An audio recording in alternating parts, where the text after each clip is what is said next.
Hello and welcome to my podcast. I'm Alden Carrow, author of North Yorkshire In Verse, Moor in Poetry, which is available now at Amazon. This show is about slowing down, listening closely, and discovering the poetry that lives in both the extraordinary and the everyday. Each episode, I begin with a guest poem, something from the wider world of poetry that has inspired me or continues to resonate.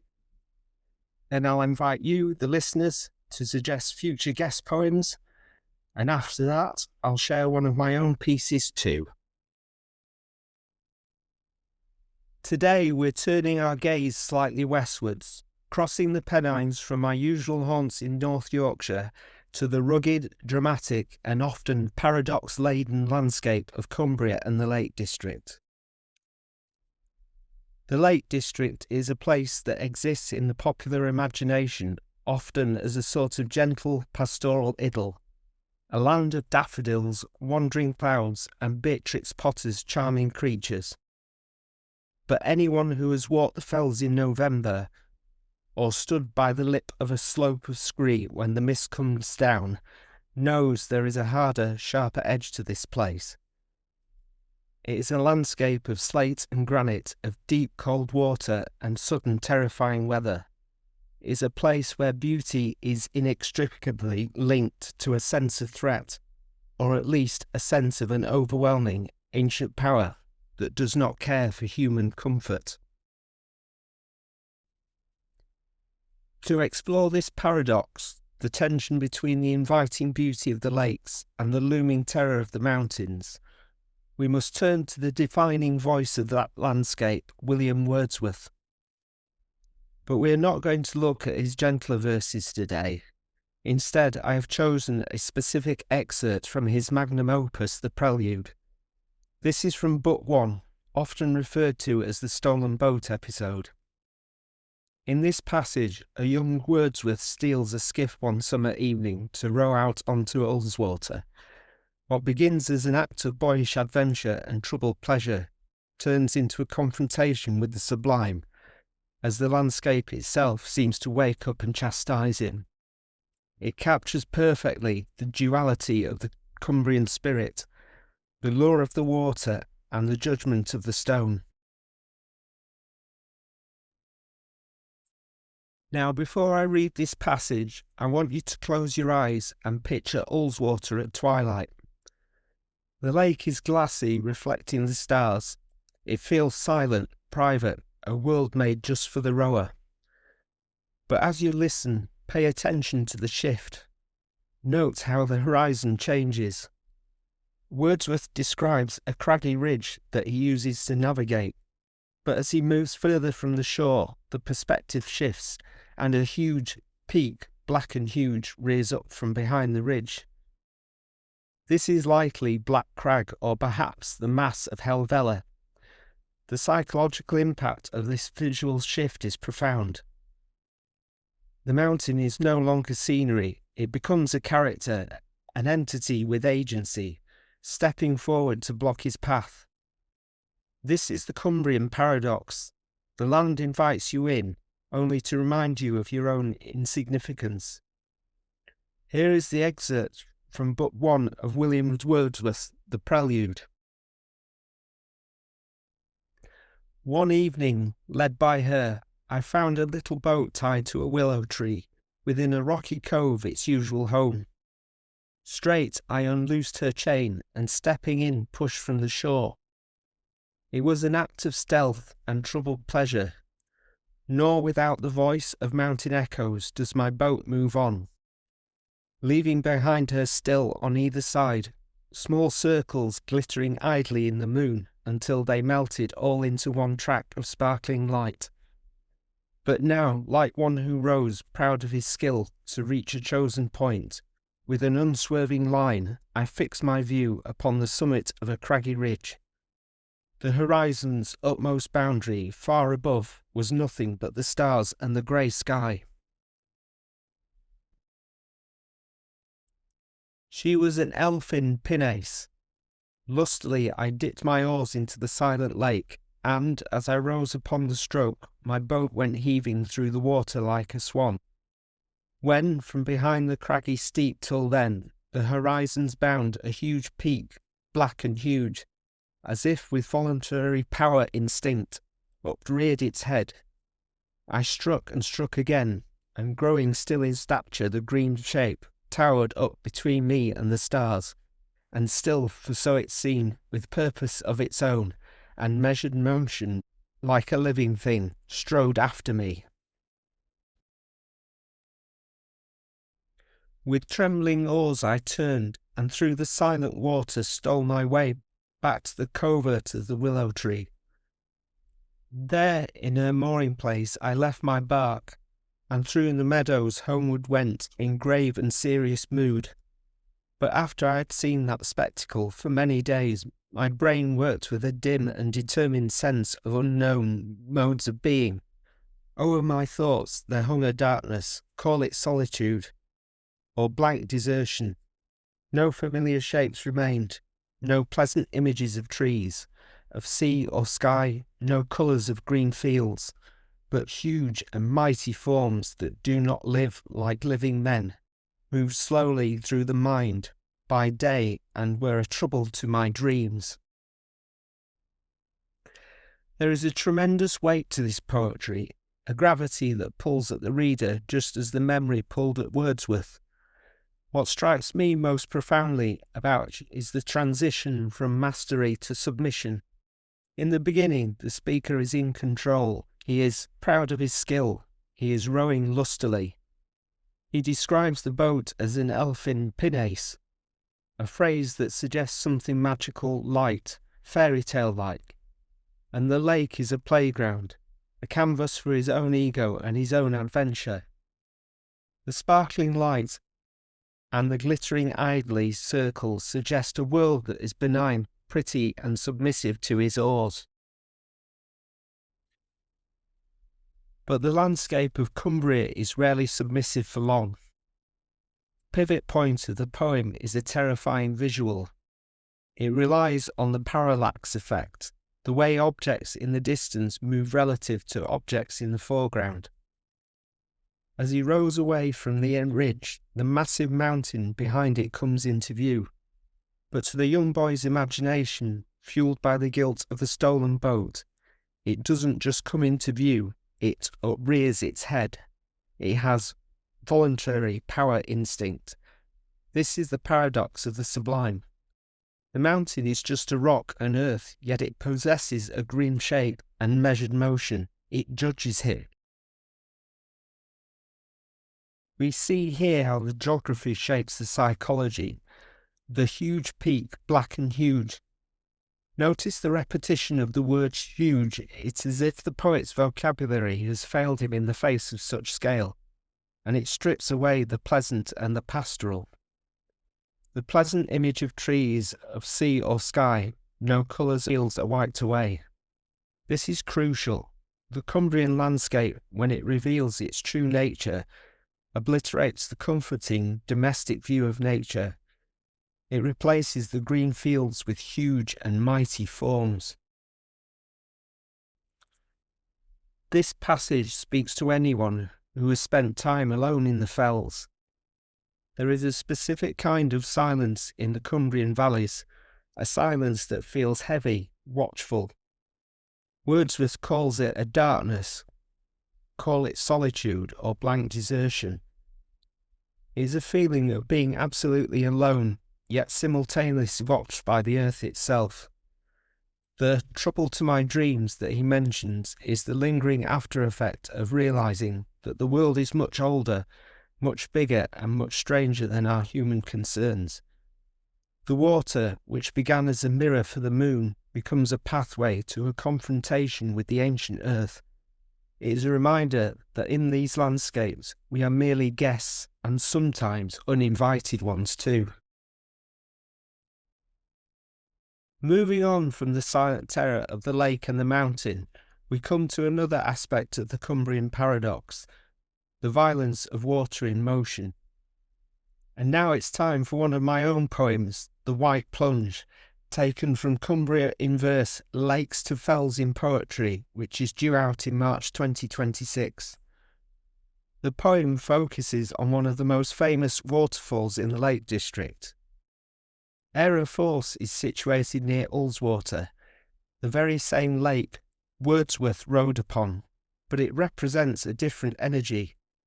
If the mountain is a silent, brooding judge, then the waterfall is a screaming, chaotic actor.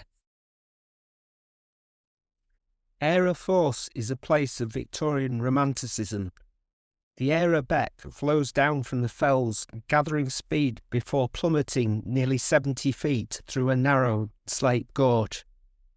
It is a place of thunderous noise, perpetual spray, and deep shadow. The paradox here is one of containment and release. The water is channeled through rock that is millions of years old, sculpting it, wearing it down. Yet the water itself is transient, always moving, always new. I wanted to capture the feeling of standing on the stone bridges that arch over the falls, the contrast between the static, cold safety of the bridge and the furious, white death of the water just feet below. When you visit Aira Force, you often hear it before you see it. The poem begins with that auditory experience, the earth and thunder. The path winds up through an arboretum, a very polite, managed woodland, which makes the sudden violence of the falls even more shocking. There is a specific geology at work here. The water cuts through the softer rock, but is channeled by the harder slate, creating a throat.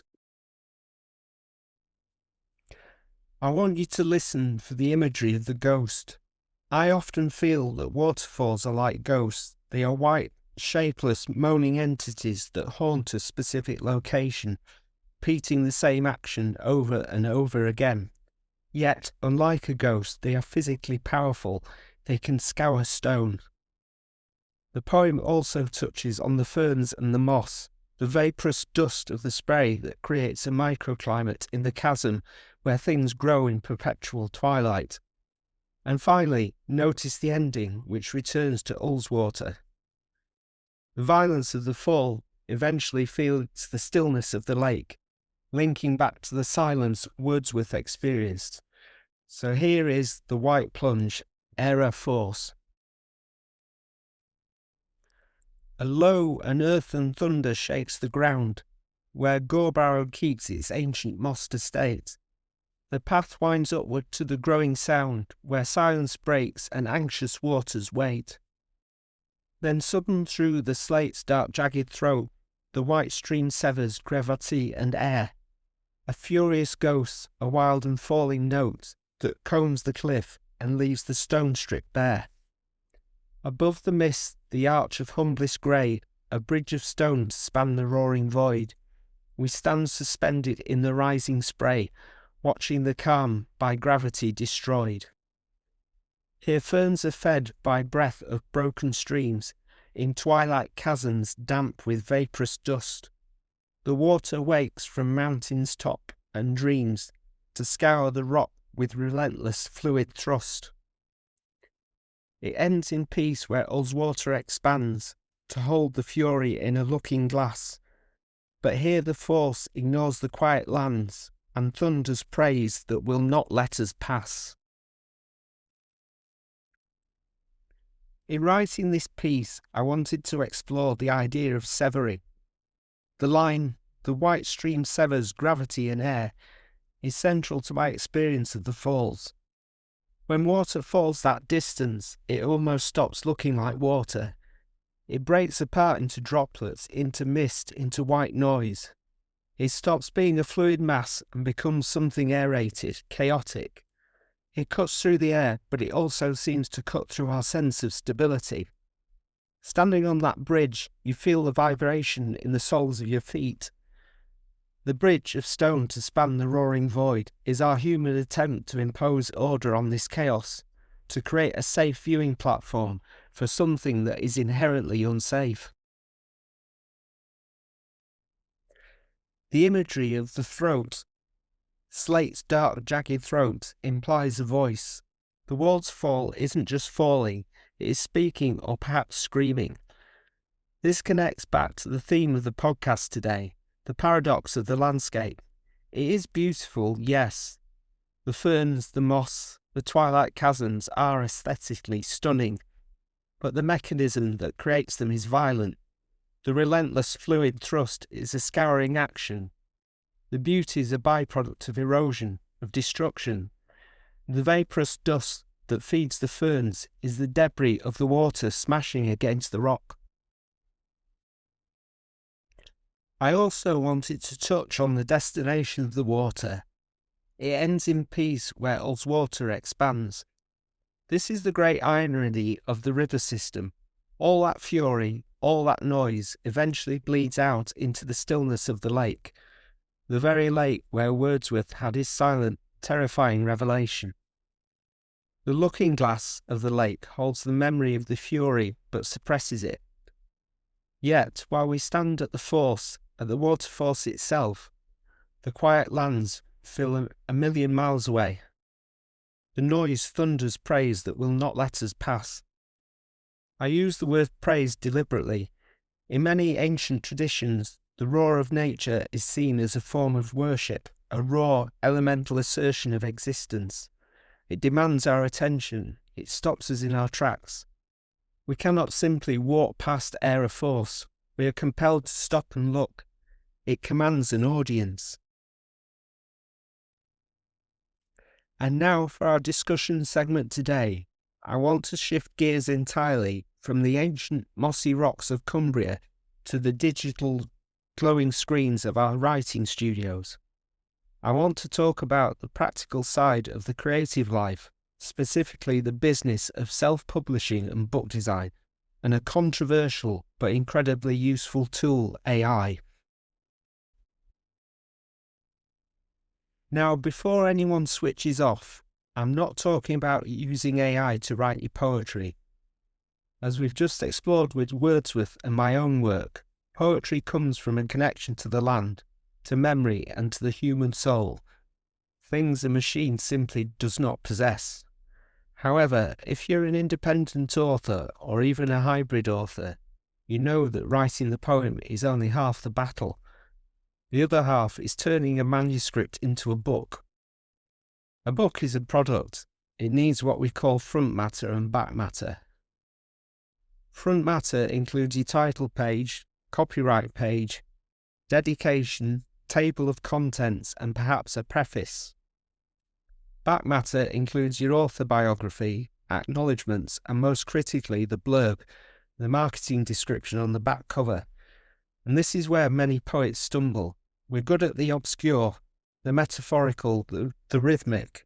We are often terrible at the legal, the logistical, and the promotional. This is where AI can be a silent studio assistant. Let's look at the copyright page. It's tedious. You need to assert your moral rights, list the ISBNs, mention the printing details, and perhaps include a disclaimer. You can ask an AI tool, generate a standard copyright page for a poetry book published in the UK in 2025, including a disclaimer that all characters are fictitious. It will produce a perfectly formatted block of text that you can then tweak. It can save you 20 minutes of Googling legal boilerplate. It creates the container for your art. Then there is the table of contents. If you're formatting an ebook, getting the HTML links right for a table of contents can be a nightmare. You can feed your chapter list to an AI and ask it to format it for Kindle or EPUB. It handles the code so you can focus on the lab breaks. But the most powerful use is for the back matter, specifically the blurb. I've known brilliant poets who cannot write a blurb to save their lives. They're too close to the work. They want to explain every nuance. But a blurb is marketing copy. It needs to be punchy, intriguing, and concise. You can feed your manuscript or a summary of your themes into an AI and say, act as a professional book editor. Write 3 variations of a back cover blurb for this poetry collection. One should be mysterious, one emotional, and one academic. The AI will give you options. It might say, in this collection, Carrow explores the intersection of memory and geology. It provides you with a mirror reflecting your work back to you from an outsider's perspective. You almost certainly won't use the raw output. It might be too cheesy or too generic, but gives you a starting point. It breaks the blank page syndrome. You can take the best phrase from option A and the structure from option B, and suddenly you have a blurb. And the same applies to the author bio. Writing about oneself in the third person is excruciating for many of us. Alden Carrow is a poet who. It really feels pretentious when you type it, but if you give the AI your CV and say, write a warm, approachable 100-word author bio, it does the heavy lifting. You can then edit it to sound like you, removing the corporate sheen and adding your personal voice. The paradox here, to borrow our theme, is using a machine to help present something deeply human. But I believe that if we view AI not as a creator, but as a typesetter, a legal clerk, and a marketing assistant, it frees us up. It handles the business of the book, the rigid structures of the front and back matter, allowing the poetry inside to remain wild, organic, and untouched. It builds the bridge, so to speak, so the reader can stand safely and view the waterfall. So here's my question for you. Which part of your own writing process do you think AI could support or surprise you in? Please let me know in the comments. Now that you've listened to one of my poems, I'd love to hear from you. If there's a poem you'd like me to feature as a guest poem in a future episode, please email me at aldencarrow78@gmail.com. That's aldencarrow78@gmail.com. It could be a classic, something modern, or even a personal favourite that means a lot to you. This way, the podcast becomes a shared journey. So thank you for joining me on this journey this week. Until next time, may you find poetry in the everyday.